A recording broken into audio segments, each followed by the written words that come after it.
देवळाली प्रवरा नगर परिषद या नगर परिषदेची निवडणूक लागलेली आहे आणि या निवडणुकी दरम्यान शासनाचे निवडणूक प्रतिनिधी म्हणून येथे वर्षा पवार ह्या दिलेल्या आहेत आणि या वर्षा पवार या स्वतःला हे डायरेक्ट आयुक्त समजत असल्याचे इथं निदर्शनास आलेले.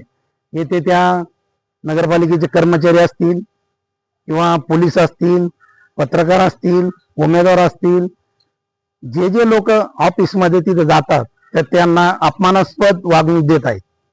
तर निवडणूक निर्णय अधिकारी जरी असल्या तर सर्वसामान्य नागरिकांना सुद्धा अधिकार आहे.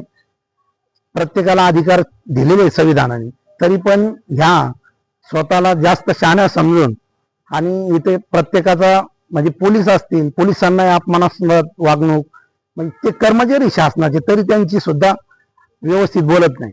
तर ह्या उर्मट निवडणूक निर्णय अधिकाऱ्याचा मी निषेध वंचित बहुजन आघाडीच्या वतीने करतो आणि विभागीय आयुक्त आणि जिल्ह्याचे जे निवडणूक निर्णय अधिकारी आहेत पंकज आशिया यांनी तात्काळ दखल घेऊन यांची इथून हकालपट्टी करून येथे आम्हाला नवीन निवडणूक निर्णय अधिकारी द्यावा ही विनंती करतो.